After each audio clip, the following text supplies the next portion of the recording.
എല്ലാവർക്കും ബിപ്പീസ് ഹൗസിലേക്ക് സ്വാഗതം. ഇന്നത്തെ വീഡിയോയിലൂടെ ഞാൻ കാണിക്കുന്നത് ഗോവയിലെ അർപ്പോരയിലെ ബെൻസ് വാക്സ് മ്യൂസിയവും അതിനോട് ചേർന്നുള്ള അക്വേറിയവുമാണ്. പല സെലിബ്രിറ്റീസിൻ്റെയും സ്റ്റാച്യൂസുള്ള ഒരു വാക്സ് മ്യൂസിയമാണ് ഇത് കേട്ടോ. പിന്നെ കുട്ടികളെ കൊണ്ടൊക്കെ വരുമ്പം അവർക്ക് ഇവിടെ സ്പെൻഡ് ചെയ്യാൻ വേണ്ടി ഒത്തിരി ഇഷ്ടമാകും. കാരണം അവരുടെ ചില കാർട്ടൂൺ കഥാപാത്രങ്ങളുടെയൊക്കെ സ്റ്റാച്യൂസ് ഇവിടെയുണ്ട്. പിന്നെ ഈ സ്റ്റാച്യൂസിൻ്റെയൊക്കെ കൂടെ നിന്ന് ഫോട്ടോ എടുക്കാനുള്ള സൗകര്യങ്ങളൊക്കെ ഉണ്ട്. ഇവിടെ നമ്മൾ ചെല്ലുമ്പം കുറച്ച് തിരക്കുള്ള സമയമാണെങ്കിലും നല്ല സ്പേഷ്യസ് ആയിട്ടുള്ള സ്ഥലം ഉള്ളത് കൊണ്ട് നമുക്കങ്ങനെ ബുദ്ധിമുട്ടൊന്നും തോന്നത്തുമില്ല. പിന്നെ ടിക്കറ്റ് എടുത്ത് വേണം ഇതിനുള്ളിലേക്ക് കയറാനായിട്ട്. ഞങ്ങൾ ചെന്ന സമയത്ത്, അതായത് 2024 ഡിസംബറിലാണ് ഞങ്ങൾ ചെന്നത്. ആ സമയത്ത് വാക്സ് മ്യൂസിയത്തിൽ മാത്രം കയറാനായിട്ടുള്ള ടിക്കറ്റ് 300 രൂപയായിരുന്നു. വാക്സ് മ്യൂസിയം കൂടാതെ അവിടെ തന്നെ ഒരു അക്വേറിയവും 3D സിനിമയുണ്ട്.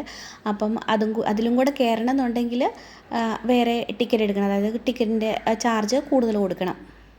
ചിലർ പറയും ഒരാൾക്ക് 300 രൂപ വെച്ച് ടിക്കറ്റ് എടുത്തിട്ട് ഇതിനുള്ളിൽ കയറി കാണുക ഒരു നഷ്ടമല്ല, എന്തിനാ ഇതൊക്കെ എന്ന് ചോദിക്കാറുണ്ട്. പക്ഷേ ഞങ്ങളൊക്കെ ഇത് ആദ്യമായിട്ട് കാണുന്നത് കൊണ്ട് ഇത്രയും രൂപ ടിക്കറ്റ് കൊടുത്തിട്ട് ഇത്രയും രൂപയ്ക്ക് ടിക്കറ്റ് എടുത്തിട്ട് കയറി കണ്ടതിൽ ഒരു നഷ്ടവും തോന്നിയില്ല. അപ്പോൾ എല്ലാവർക്കും ഒരു എന്താ പറയുക, ഇതിനുള്ളിൽ കയറി എല്ലാം കാണാനും അതിൻ്റെ കൂട്ടത്തിൽ നിന്ന് അതേ രീതിയിൽ അതേ പോസ്ചറിൽ നിന്ന് ഫോട്ടോ എടുക്കാനും ഒക്കെ വലിയ ഇഷ്ടമായിരുന്നു. അതൊരു രസമായിട്ടാണ് ഞങ്ങൾക്ക് തോന്നിയത്.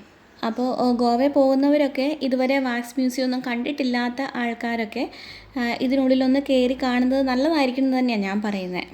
പിന്നെ ഞങ്ങൾ കയറിയപ്പം എല്ലാത്തിനും കൂടിയുള്ള ടിക്കറ്റാണ് എടുത്തിരുന്നത്. വാക്സ് മ്യൂസിയവും അക്വേറിയവും പിന്നെ ഇവിടെ ഒരു 3D സിനിമയുണ്ട്, അതും കൂടെ കാണാനുള്ള ടിക്കറ്റ് ഞങ്ങൾ എടുത്തിട്ടുണ്ടായിരുന്നു.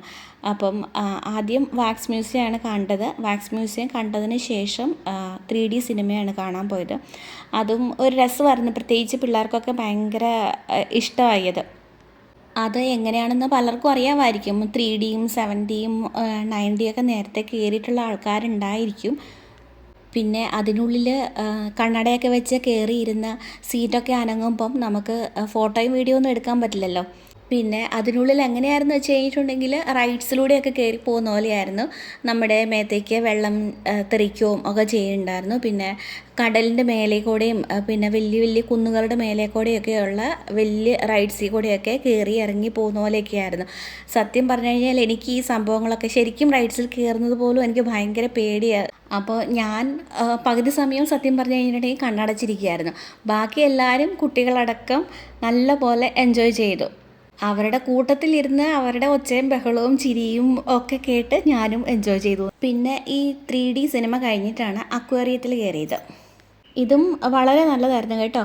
ഒത്തിരി തരത്തിലുള്ള മീനുകളുണ്ട്, ഒത്തിരി സ്പേഷ്യസ് ആയിട്ടുള്ള സ്ഥലമുണ്ട്, കുറേ അക്വേറിയം ഉണ്ട്. അപ്പം നമുക്ക് നടന്ന് കാണാൻ മാത്രം ഉണ്ട് ഇതിനുള്ളിൽ.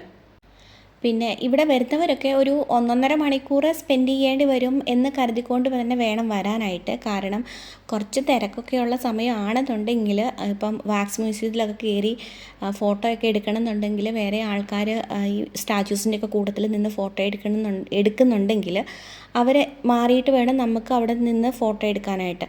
അപ്പോൾ അങ്ങനെയൊക്കെ കുറച്ച് സമയം പോകും. പിന്നെ 3D സിനിമയിൽ കയറുമ്പം 12 പേരെ ഒരു സമയത്ത് കയറ്റുള്ളൂ. അപ്പോൾ ഞങ്ങൾ 16 പേരുണ്ടായിരുന്നു. അപ്പം 4 പേര് ആദ്യം വേറെ ആൾക്കാരുടെ കൂട്ടത്തിൽ കയറി കണ്ടിറങ്ങി. അതിന് ശേഷമാണ് ബാക്കി ഞങ്ങൾ 12 പേർക്ക് കയറാൻ പറ്റിയത്. അപ്പോൾ ഇതിനുള്ളിൽ എനിക്ക് തോന്നുന്നു ഒരു 10-15 മിനിറ്റാണെന്ന് തോന്നുന്നു ഇതിനുള്ളിൽ സ്പെൻഡ് ചെയ്യേണ്ട സമയം വരുന്നത് 3D സിനിമയ്ക്ക്. പിന്നെ അക്വേറിയം അത് ഓരോരുത്തർ കാണുന്നതിനനുസരിച്ചിരിക്കും സമയം സ്പെൻഡ് ചെയ്യുന്നതൊക്കെ. ചിലരൊക്കെ പെട്ടെന്ന് ഈ മീനൊക്കെ കാണുന്നത് എല്ലാവർക്കും അക്വേറിയം കാണുന്ന അത്രയ്ക്ക് ഇഷ്ടം ഉണ്ടാവില്ല എല്ലാവർക്കും. അപ്പോൾ ചിലർ ഇങ്ങനെ നോക്കി നിന്ന് കണ്ട് മീനൊക്കെ അനങ്ങുന്നത് മൂവ് ചെയ്യുന്നതൊക്കെ കണ്ട് പതുക്കെ പോവുള്ളൂ. അപ്പോൾ അത് ഓരോരുത്തർ എടുക്കുന്ന സമയം പോലെ ഇരിക്കും. നമുക്ക് അവിടുന്ന് പെട്ടെന്ന് ഇറങ്ങി വരാവുന്നുള്ളൂ. കുറേ ഉണ്ട് കാണാനായിട്ട്, പക്ഷെ പെട്ടെന്ന് കണ്ടിറങ്ങി വരാനുള്ള